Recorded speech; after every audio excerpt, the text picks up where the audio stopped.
Okay. Steve and Olivia.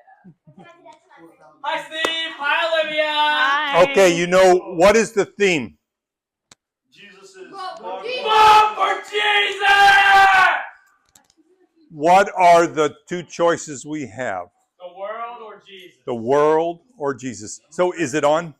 Yes. Okay, it's on. Okay, our choice is the world or Jesus. And elections, wait, let me give you a quote and tell me, was this quote from Yogi Berra? Was it from Abe Lincoln or Ronald Reagan? Ronald Reagan. They said, if you come to a fork in the road, take it. Yogi Bear. Yogi Bear. Who do you think? Yogi Bear. So we can go to the restaurant and use the fork. Yeah, that's a different fork. Yeah. So if you see a fork in the road, take it. How many think Ronald Reagan, our 41st president? Something like that. I don't know. How about Abe Lincoln, our 16th president? Or how about Yogi Berra? Yeah, it was Yogi Berra. It's a pretty funny one. Okay, so elections, as we go through this, we'll see, you know, elections are like a fork in the road. And so then you're going to have to choose Jesus or the world. Now, what does that mean? Elections are like a fork in the road. You have to make a decision. Yeah, you have to make a decision for God, for Jesus, or for the world. Can you think of a time when you had to make one of those decisions? I'll tell you one with me, because I was thinking as I was driving up here. On Monday, I had to go, my son's moving to town, and he's going to live out in a cabin out by past Six Flags. Oh, yeah, I'm sorry. We got to give these things out. A fork in the road is, do I be generous with what I have, or do I save it for myself? Does anybody want any chocolate? Okay, never mind. Every day we have to make a decision, which is that fork in the road, about a decision for the world or a decision for God, for Jesus. Monday, I was working at the cabin. My mother-in-law has a cabin. It was in disarray big time. So for the past month, I've been going out there and working on it. So we got it all done. And my son, who lives in the mountains of Colorado, I'm flying out there on Saturday, driving him in, and he's going to live out there. Well, everything got done, so I was going to steam clean the carpets. So I went to Deerberg's to rent a steam cleaner and everything. Got the cleaner. Cost me $20 for a little thing of cleaner, a soap for the steam cleaner. So I got home and it wasn't working. I tried and tried, it wasn't sucking it up. And so I take it back and say, this isn't working, I need another one. And so he gave me another one, he was apologetic. I said, and I think I need to get another thing of soap because I've already used some. He said, look, I'll just give you a big thing of soap, which was $20. And he felt bad, so I got that. So I went all day, I was doing cleaning the carpets, came home, had some time, and so I cleaned the carpets in my truck, went over to my wife's work, got her car, steam cleaned them, man, it was good, cleaned her seats and everything, and I got it done, and I still had that whole bottle that they'd given to me. So I was going back, and I thought, okay, I could go back and get a refund on one of the bottles because I had my receipt. I thought, well, but that's not right because they gave me one that I didn't even use. So I thought, well, but I thought, no, my integrity is worth more than $19.99 for a bottle.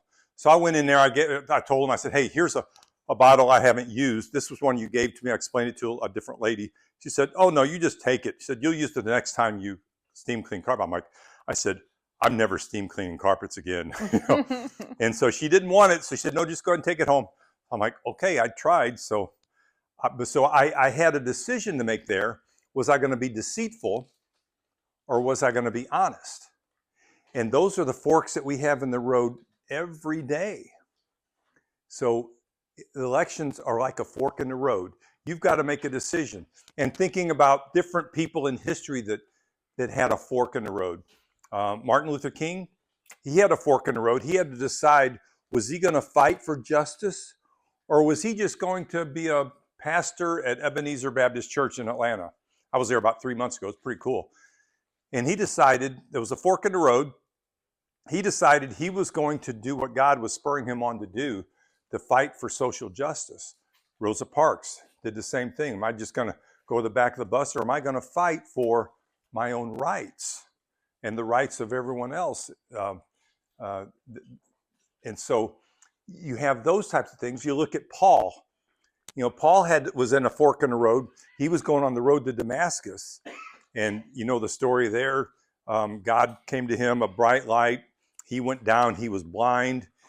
And you know, he had been persecuting Christians.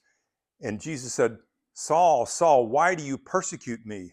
This is Jesus. And so he was at a fork in the road. Does he listen to the voice of God, or does he continue to kill Christians?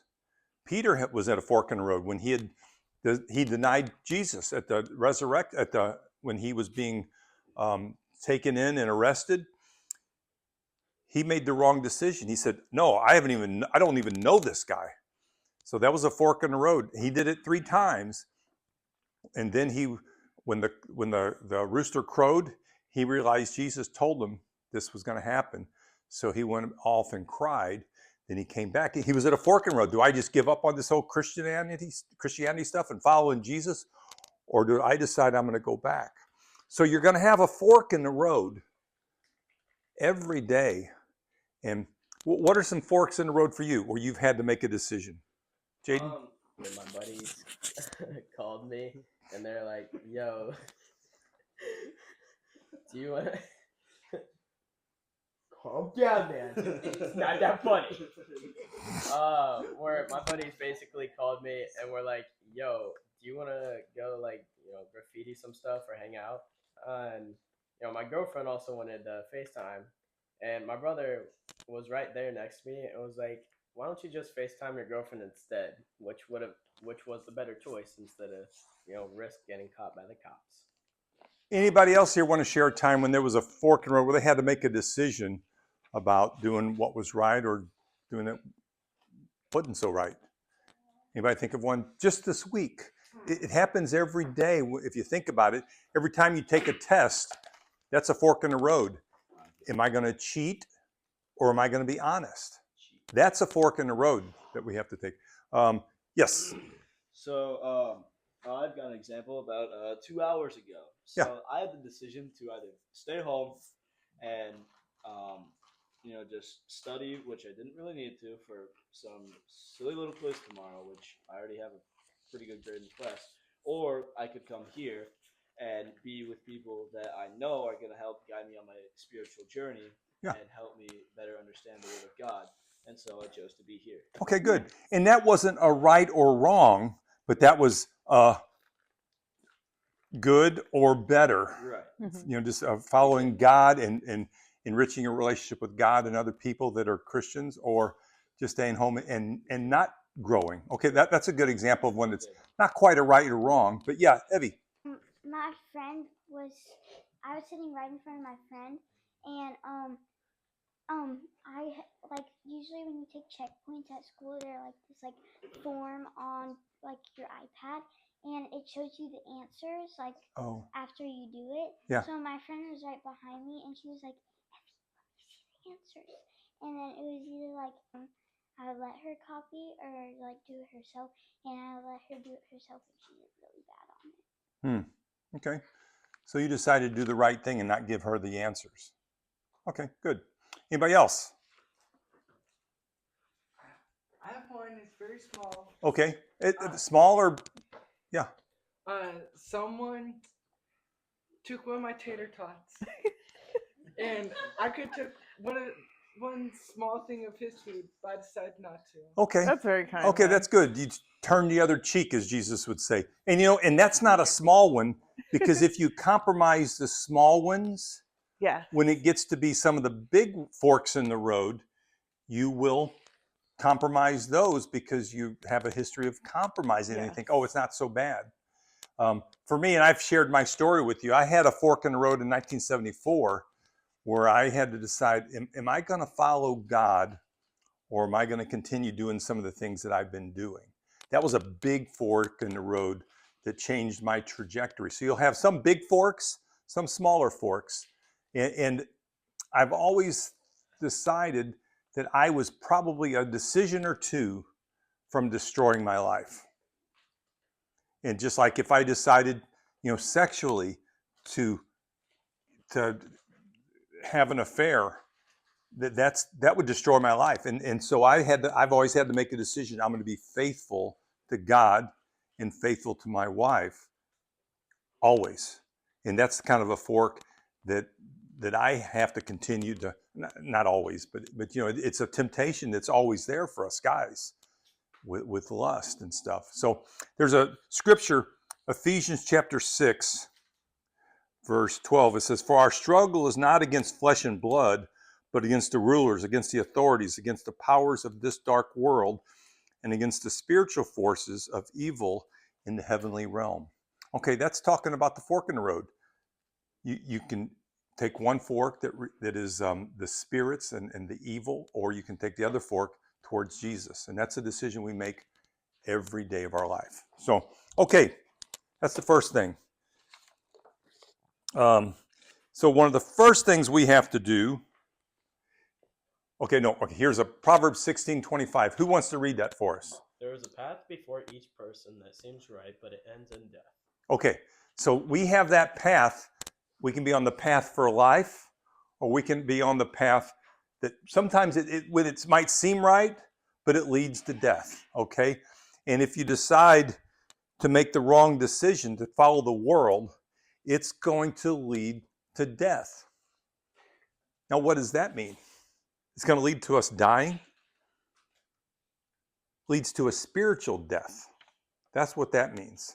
So, okay, so the next, a vote for Jesus requires me to, and we have 3 points here. The first one is to follow his example. If I'm going to make the vote for Jesus, I'm going to follow his example. Here's one scripture here. It says, "If I then, your Lord and teacher, have washed your feet." All right, this is when Jesus is with his disciples. And this is probably the last 2 or 3 days of his life. And he's with them. And they're kind of freaking out because he tells them that he's going to die. And so he goes down. He sits down with them. They eat. And then he goes and gets a towel because their feet were dirty. Usually they'd have a servant that would come wash their feet, but there was none there. So Jesus, the Lord of the earth, gets a towel and goes and he washes all of the disciples' feet. And it says, "So if I then, your Lord and teacher, have washed your feet, you also ought to wash one another's feet. For I have given you an example that you should also do as I have done for you." So we've got to follow Jesus' example of living our life like he did. Now I'm going to cheat a little bit. I'm going to go to, this is the scripture Olivia is going to be talking about. And I want to go down to the last verse, verse 6. This is how we know we are in him. "Whoever claims to live in him must live as Jesus did." Okay, and I probably have told you before about the book that has had the biggest impact on my life other than the Bible. It's called In His Steps.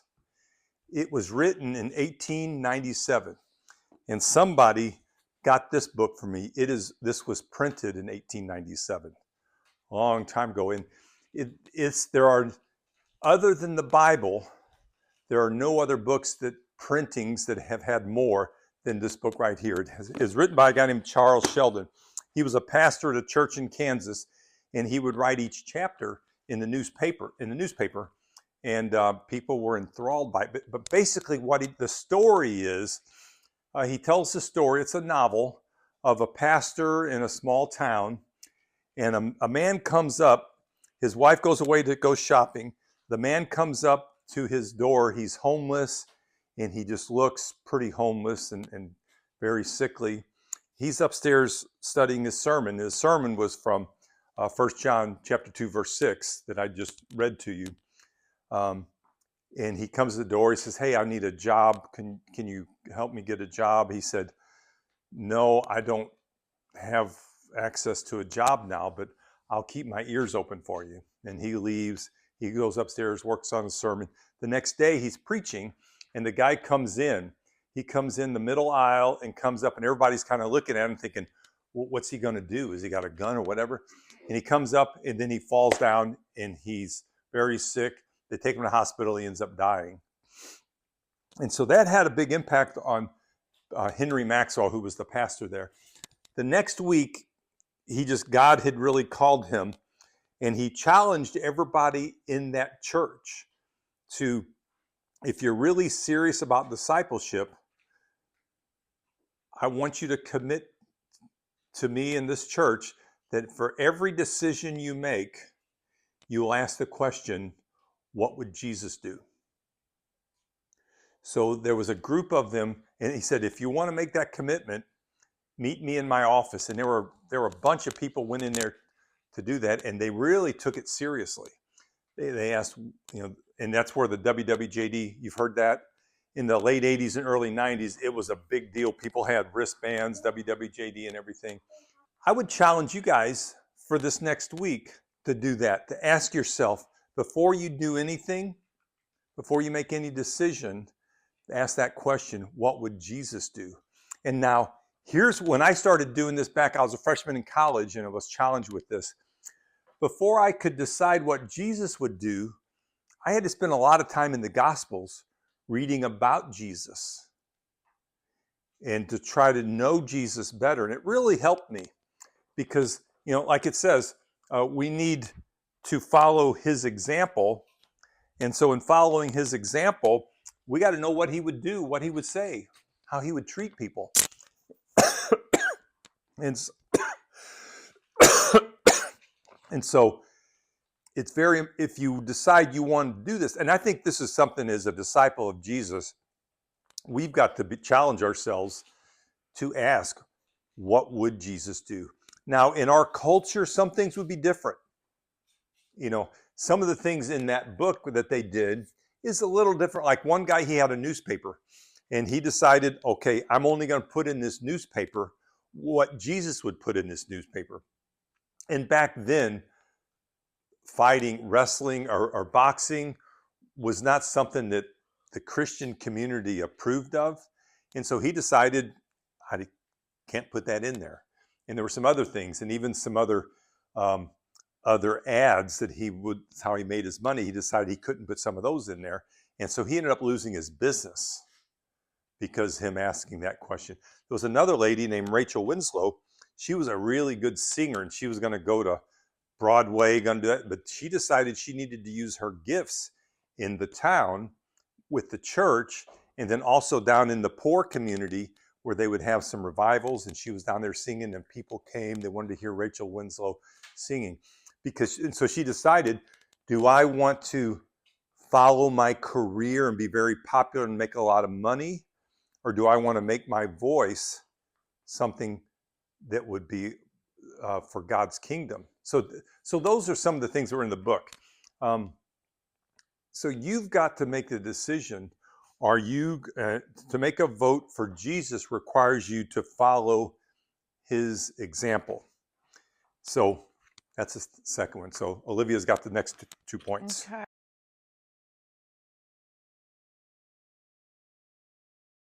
We know that we have come to know him if we keep his commands. Whoever says, I know him, but does not do what he commands is a liar, and the truth is not in that person. But if anyone obeys his word, love for God is truly made complete in them. This is how we know we are in him. Whoever claims to live in him must live as Jesus did. Good. Great. Now, who knows, or do you guys go to school with people that, like, say they're Christians, but they do like the exact opposite of what Jesus would want us to do?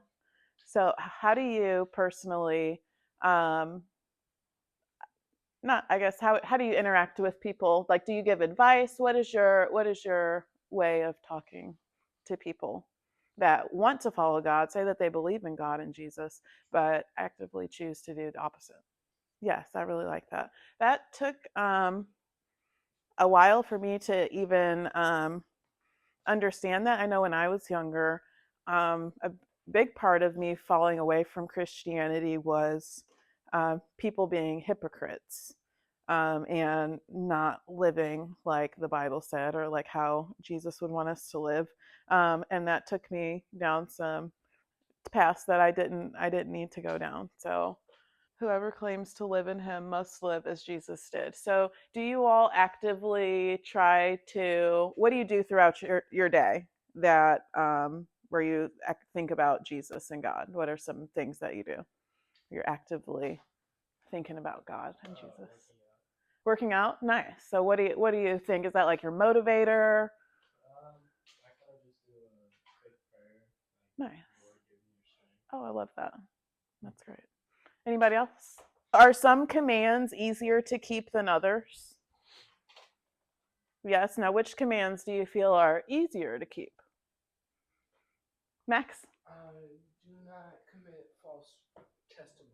False testimony? Yes. Okay. Allie? Do not murder. Yes. That's the. I mean, for some people it might be hard, but yeah. Yeah, it seems like a lot of effort, right? Nora? Do not steal. Okay. Okay. So that's good. That's great that those are easy for you all, because for some people, and I like how Steve said, once you compromise on something once, you're more likely to keep compromising in the future. So maybe now you think like, oh, I would never steal. I thought that at some point in my life. But as I got older, I was hanging out with other people that were, and I let them talk me into it. So try to not compromise once, because it'll make it easier to keep doing it in the future. Yeah. Did they like trick you into doing it? No, they didn't trick me. I knew that they were doing it. I knew it was wrong. And I feel like I just wanted to fit in. I felt left out. A vote for Jesus requires me to put love into action. This is how we know what love is. Jesus Christ laid down his life for us, and we ought to lay down our lives for our brothers and sisters. If anyone has material possessions and sees a brother or sister in need but has no pity on them, how can the love of God be in that person? Dear children, let us not love with words or speech, but with actions and in truth.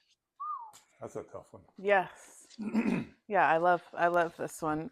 So for you all, if you have material possession, you're younger, so I don't know how the difference between adult and children, but if you have material possession, like if you have some cash in your pocket, so you have some $21 bills, and you walk past a person with nothing, do you feel inclined to give them some money? Yes? No? Yes? No? No? Okay. Maybe. Yeah, it just depends on how you're feeling that day. Okay. How much they want. Yeah. If I had money in my wallet, I would. Yes. I don't have a job. Yeah, like the hard thing is I'm broke. Right, yeah, you're a kid, so I wouldn't expect you to give away all your possessions. Well, I'm in debt. Yeah. Yeah, I'm in debt a little bit. You're in debt. Yeah. Okay. It's a whole TV. Yeah, I think we're all in debt. I'm still in debt to my mom, okay? I owe a couple of stores some of their items back. Oh, really? Okay. Yeah. Hey, same for me. Hopefully you made some arrangements to get that. So hopefully you made some arrangements to get that back to them. Yeah. Okay. Yeah. Okay. Okay, so if you did say you weren't children, you're older, you have a job, you're successful, and you have money, would you feel inclined to help someone out in need? Depends on what? Yeah, I feel personally, I've been at different points in my life where anytime I would see anybody on the street, if I had any cash in my pocket, I would give it to them automatically. And then there's other points in my life where I'm like, oh, well, I'm broke too. You know, I don't really have that much money. I need to eat. Oh, I need to do this. And so I didn't. So there's a period of time where I stopped doing that. But now, after coming back to the church and living, just changing, my ways of thinking and how I act and trying to do what Jesus would do, it's easier now to not be so not to hold on so tight to things of the world, like clothes, shoes, money. It's easier to, even if I don't have money to give, it's like, okay, well, I can donate my time. I can help out here. I can help out there.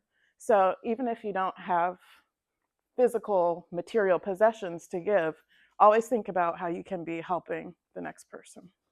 And our final thought, make your vote count. It lasts all of eternity. It's the last one on the page. Yeah, Steve?